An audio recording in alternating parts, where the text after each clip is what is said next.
જય ગિરનારી મિત્રો મિત્રો આજે એક એવા રસાયણ ચૂર્ણની વાત કરવી છે કે જે તમામ લોકો માટે ઉપયોગી છે। તમામ એ પછી વાત પિત્ત અને કફ આ ત્રણેય દોષને શાંત કરવાનું જો કોઈ એક કામ કરતું હોય ને તો આ રસાયણ ચૂર્ણ છે અને જબરજસ્ત વિડિયો છે અને અનેક ઉપયોગ છે એમ કહીએ તો હાલે। એટલે જે લોકો વિડિયો જોવા આવ્યા ને એને કંઈક ને કંઈક ઉપયોગી થશે એવો વિડિયો છે આજ। બરાબર મિત્રો ખાસ કયા બાબતની આપણે વાત કરશું તો કે જેને શુક્ર ધાતુ વધારવી હોય, બરાબર, પુરુષોને શુક્ર શક્તિની જેને કમી હોય, શુક્રાણુઓની જેને કમી હોય એના ઉપર એક ખાસ વાત કરશું। એ ઉપરાંત વાળ કાળા કરવા માટે, લોહી શુદ્ધ કરવાનું કામ, મૂત્ર સંબંધી કોઈ પણ બીમારી હોય, પ્રોસ્ટેટની બીમારી જો આવવા જ ન દેવી હોય, ઉંમર વધતા જે દરેક વ્યક્તિઓને ઘણાને થતી હોય છે, એ ઉપરાંત શરીર ખૂબ વજનવાળું હોય એને હલકું કરવું હોય, થાક, આળસ, નબળાઈ, લોહી શુદ્ધિકરણ, ઘણા બધા ઉપયોગ, એમ માનો ને કે ઘણા બધા ઉપયોગ આ એક જ ચૂર્ણમાં છે। એનું નામ જ એવું છે રસાયણ ચૂર્ણ મિત્રો, બરાબર। અને સહેલામ સહેલો પ્રયોગ છે, કોઈ પ્રકારની આડઅસર પણ થશે નહીં અને તમને તરત આ વસ્તુ મળી પણ જશે। આવી બધી બેસ્ટ વસ્તુ સાથેનો આ વિડીયો આજે બનવાનો છે મિત્રો ખાસ મારી વિનંતી છે કે તમે વિડીયો ખેને અંત સુધી જોજો, તમને ખૂબ નવું જાણવા આજે મળવાનું છે, બરાબર। હવે આમાં કઈ વસ્તુ જોશે ત્યાંથી આપણે શરૂઆત કરીએ, બરાબર। તો મિત્રો ત્રણ તમારે વસ્તુની જરૂર પડશે અને ત્રણ વસ્તુ કઈ છે? ગળો, આંબળા અને ગોખરું। ત્રણેયનું પ્રમાણ છે સમ। ગળો તમને સુકાયેલો લેવાનો છે, એનું પાવડર કરવાનો છે, કદાચ પાવડર ગાંધીને ત્યાં તૈયાર મળી જશે। ગળો તમે સૂકવીને તૈયાર કરો તો પણ વાંધો નથી મને, બરાબર। ગળોનો પાવડર લેવાનો છે। આંબળા આખા લઈ ઘરે પાવડર બનાવી નાખવાનો, લીલા ને એવો સુકાયેલા આંબળા, બરાબર, સૂકા આંબળા મળતા હોય છે। ગોખરું, ભૂ ગોખરું કહેવાનું છે, બરાબર, નાનું ગોખરું આવે, મોટું નહીં, નાનું ગોખરું, ઈ તમારે લેવાનું છે, બરાબર।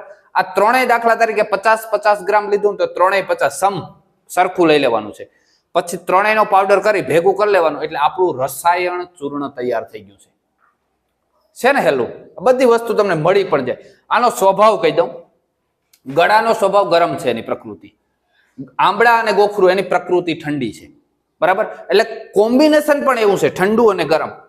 એટલે દરેક લોકો, મેં તમને કીધું ને, વાત પિત્ત અને કફના દરેક લોકો આ પ્રયોગ કરી શકશે। સ્ત્રી, પુરુષ, નાનું બાળક કોઈ પણ આ પ્રયોગ કરી શકે, કોઈ પ્રકારની આડઅસર નહીં થાય।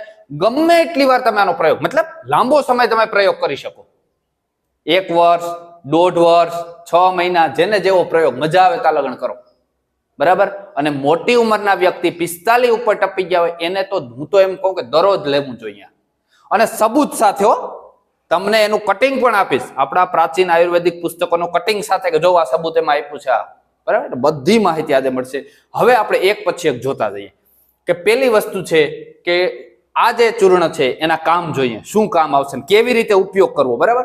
શુક્ર ધાતુ વધારવા માટે, બરાબર, અને લાંબો સમય માટે તમારે તમારા શુક્ર ધાતુને સ્ટ્રોંગ રાખવા માટે, બરાબર, એનો ઉપયોગ તમે કરી શકો। પુરુષ માટે ખાસ મહત્વની મિત્રો છે આ વનસ્પતિ, બરાબર। આ ત્રણેયનું ચૂર્ણ બેસ્ટ છે મિત્રો। એટલે શુક્ર ધાતુ માટે શું કરવાનું છે? સવારે નરણા લેવાની છે ઘી અને સાકર સાથે। દાખલા તરીકે તમે આ ચૂર્ણ 1 ચમચી કે અડધી ચમચી લીધું, અડધી ચમચી ચૂર્ણ, અડધી ચમચી ઘી અને અડધી ચમચી સાકરનો ભૂકો, ત્રણેયને વ્યવસ્થિત મિશ્રણ કરી અને ચાટવાનું છે, ચાટણ, રેડી। આવી રીતે તમે દરરોજ પ્રયોગ કરવાનો છે શુક્ર ધાતુ વધારવા માટેનો, રેડી। બીજો પ્રયોગ, વાળ કાળા કરનાર, લોહી શુદ્ધિ કરવું અને મૂત્ર સંબંધી બીમારી, સ્ત્રીઓને 45-50 ઉંમરે મૂત્ર સંબંધી ખૂબ બીમારીઓ થાય છે, બરાબર, એના ઉપર તો મિત્રો એકદમ સચોટ આ ઈલાજ છે, બરાબર। લોહી શુદ્ધિકરણ, વાળ કાળા કરવા એટલે એકાએક ન થાય, લાંબે ગાળે એમાં અસર ખૂબ મોટી કરે છે આ ચૂર્ણ, બરાબર। એને શું કરવાનું? આ ત્રણેય સંબંધી ભેગું કહી દઉં છું, આ ત્રણેય માટે 3 થી 5 ગ્રામ ચૂર્ણ લેવાનું। કેટલું? એટલે અડધી ચમચી, બરાબર। 3 થી 5 ગ્રામ સવારે માત્ર ચૂર્ણ લેવાનું છે તમારે, સવારે નરણા ઉઠી પાણી સાથે માત્ર ચૂર્ણ પી લેવાનું છે। આને આ રીતે પ્રયોગ કરવાનો છે, બરાબર, દરરોજ, રેડી।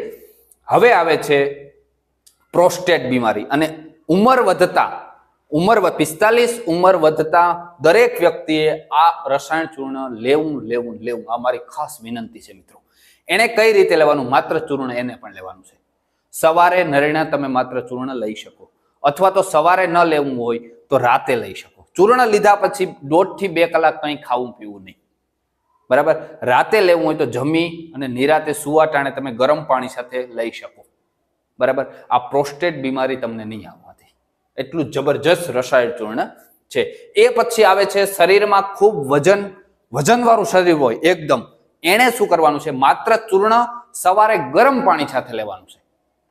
ઉઠી અને 3 થી 5 ગ્રામ અડધી ચમચી ગરમ પાણી સાથે અથવા 1 ચમચી ગરમ પાણી સાથે સવારે દરરોજ શરીર જેનું અષ્ટપુષ્ટ છે, બહુ વજનવાળું છે, એને આ પ્રયોગ કરવાનો છે. મિત્રો એક ખાસ મારી એક વિનંતી છે, જો વિડીયો પસંદ આવે ને તો એક લાઈક આપજો. લાઈક આપવાથી આવા અનેક વિડીયો અમે તમારા માટે લઈ આવશું. તમને ઉપયોગી થશે, તમારા પરિવારના એવા વિડીયો મળશે તમને. એટલે એક લાઈક આપજો. અને બીજું, ચેનલમાં ના હોય તો સબસ્ક્રાઇબ કરજો. જો લાલ કલરનું બટન છે દબાવી દો. તમને આવા અનેક વિડીયો મળશે. અમારા આવા અવનવા વિડીયો તમને મળતા જ રહેશે. રેડી. છેલ્લો છે થાક, આળસ અને નબળાઈ. એને ઘી, સાકર અને ચૂર્ણ, આ ચૂર્ણ આપણે જે બનાવ્યું એ ઘી અડધી ચમચી, સાકર અડધી ચમચી, ચૂર્ણ અડધી ચમચી મિક્સ કરી અને એને ચાટવાનું છે. જેને થાક, આળસ, નબળાઈ, બરાબર, સ્ત્રીઓને અમુક ઉંમરે કમરના દુખાવા થતા હોય, એ તમામ ઉપર મિત્રો આ રસાયણ ચૂર્ણ કામ કરશે. જબરજસ્ત ઉપયોગો છે મિત્રો આના. એક વાર તમે જરૂર ટ્રાય કરજો, પછી મને કહેજો કે ના આના ઉપયોગ છે. જો અહીંયા હું સબૂત આપું છું, બરાબર. સબૂતમાં આ વાળ કાળા કરવું બધું એમાં લખેલ જ છે, બરાબર. સબૂત સાથે જો અહીંયા કટિંગ મૂકું છું, ખાસ તમે વાંચી લેજો મિત્રો. અને હા, બીજું આમાં થોડુંક ઈ ધ્યાન રાખવાનું છે, એ પણ તમને કહી દઉં કે આ છે ને એને તમે ગમે એટલો લાંબો સમય ચલાવી શકો. બરાબર. લાંબો સમય તમે એને ઉપયોગ કરી શકો. દાખલા તરીકે મેં તમને પહેલા જ કીધું, 6 મહિના 7 મહિના ગમે એટલો ઉપયોગ કરો, એ કઈ નિર્દોષ છે, કોઈ આડઅસર થશે નહીં. આ ગેરંટેડ પ્રયોગ છે. અને બીજું કે તમે જે આ બનાવો છો ગળો, આંબળા અને ગોખરું, બરાબર, હવે આ ચૂર્ણ છે ને તમે દર 2 મહિનાએ નવું બનાવી લેવું અને બધું લઈ આવવું. ગોખરું કાંટા સાથે ભૂકો કરી નાખવાનો, આંબળા નાના નાના લઈ આવવાના કટિંગ, ઘરે ભૂકો કરો. અને ગળોનો કદાચ ન મળે તો ભૂકો લઈ લેવાનો, અથવા ઘરે બનાવી શકાય ગળોનો. આ રીતે તમે તમારી રીતે તૈયાર કરશો ને બેસ્ટ ચૂર્ણ થશે અને રિઝલ્ટ એનું જોરદાર મળે. અને એ તમે દર 2 મહિને તમારે એનું બદલાવી નાખવાનું, બનાવી નાખવાનું નવું. બરાબર. આ થોડુંક એનું તમારે શું ધ્યાનમાં રાખવું એ બાબત હતી મિત્રો. તમે આની કલ્પના પણ નહીં કરો કે આના ઉપર તો આપણા વડવાઓ કહેવત કહી ગયા છે. વિચાર કરો, એક કહેવત મેં અહીંયા લખી છે કે ગળો, ગોખરું ને આંબળા ઘી સાકર સંગ ખાય. જોશો, ગળો, ગોખરું ને આંબળા ઘી સાકર સંગ ખાય, હાથી ડાબે બગલમાં 5 કોસ લઈ જાય. હાથી ડાબે બગલમાં કેટલી શક્તિ આવે છે, 5 કોસ જેટલા લઈ જાય. બરાબર. એટલી શક્તિશાળી છે. આ વિચાર કરો તમે.